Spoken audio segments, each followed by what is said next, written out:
Luke 23. And the whole multitude of them arose, and led him unto Pilate. And they began to accuse him, saying, We found this fellow perverting the nation, and forbidding to give tribute to Caesar, saying that he himself is Christ, a king. And Pilate asked him, saying, Art thou the king of the Jews? And he answered him and said, Thou sayest it. Then said Pilate to the chief priests and to the people, I find no fault in this man. And they were the more fierce, saying, He stirreth up the people, teaching throughout all Jewry, beginning from Galilee to this place. When Pilate heard of Galilee, he asked whether the man were a Galilean. And as soon as he knew that he belonged unto Herod's jurisdiction, he sent him to Herod, who himself was also at Jerusalem at that time. And when Herod saw Jesus, he was exceeding glad, for he was desirous to see him of a long season, because he had heard many things of him, and he hoped to have seen some miracle done by him. Then he questioned him in many words, but he answered him nothing. And the chief priests and scribes stood and vehemently accused him. And Herod with his men of war set him at naught, and mocked him, and arrayed him in a gorgeous robe, and sent him again to Pilate. And the same day Pilate and Herod were made friends together, for before they were at enmity between themselves. And Pilate, when he had called together the chief priests, and the rulers, and the people, said unto them, Ye have brought this man unto me, as one that perverteth the people, and behold, I, having examined him before you, have found no fault in this man, touching those things whereof ye accuse him. No, nor yet Herod, for I sent you to him, and lo, nothing worthy of death is done unto him. I will therefore chastise him and release him, for of necessity he must release one unto them at the feast. And they cried out all at once, saying, Away with this man, and release unto us Barabbas, who for a certain sedition made in the city, and for murder, was cast into prison.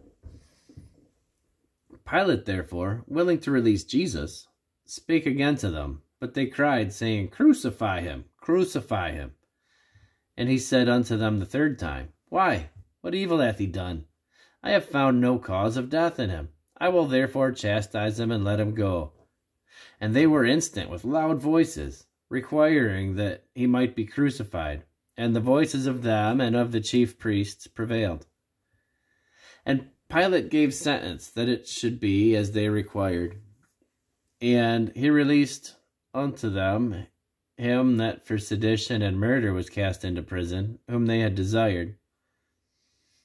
But he delivered Jesus to their will. And as they led him away, they laid hold upon one Simon, a Cyrenian, coming out of the country, and on him they laid the cross, that he might bear it after Jesus. And there followed him a great company of people and of women, which also bewailed and lamented him.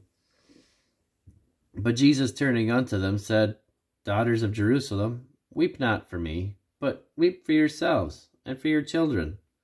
For behold, the days are coming, in the which they shall say, Blessed are the barren, and the wombs that never bare, and the paps that never gave suck.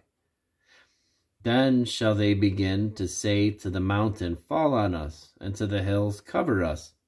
For if they do these things in a green tree, what shall be done in the dry? And there were also two others, malefactors, led away with him to be put to death.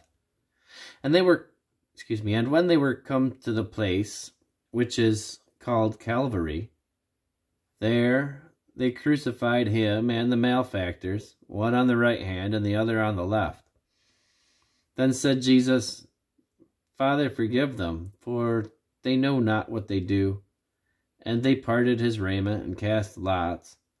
And the people stood beholding, and the rulers also with them derided him, saying, He saved others, let him save himself, if he be Christ, the chosen one of God. And the soldiers also mocked him, coming to him and offering him vinegar, and saying, If thou be the King of the Jews, save thyself. And a superscription also was written over him, in letters of Greek and Latin and Hebrew, This is the King of the Jews. And one of the malefactors which were hanged railed on him, saying, If thou be Christ, save thyself and us. But the other answering rebuked him, saying, Dost not thou fear God, seeing thou art in the same condemnation? And we indeed justly, for we receive the due reward of our deeds. But this man hath done nothing amiss. And he said unto Jesus, Lord, remember me when thou comest into thy kingdom. And Jesus said unto him, Verily I say unto thee, today shalt thou be with me in paradise. And it was about the 6th hour, and there was a darkness over all the earth until the 9th hour. And the sun was darkened, and the veil of the temple was rent in the midst. And when Jesus had cried with a loud voice, he said, Father, into thy hands I commit my spirit. Father, into thy hands I commend my spirit. And having said thus, he gave up the ghost. Now, when the centurion saw what was done, he glorified God, saying, Certainly this was a righteous man. And all the people that came together to that sight, beholding the things which were done, smote their breasts and returned. And all his acquaintance and the women that followed him from Galilee stood afar off, beholding these things. And behold, there was a man named Joseph, a counselor, and he was a good man and just.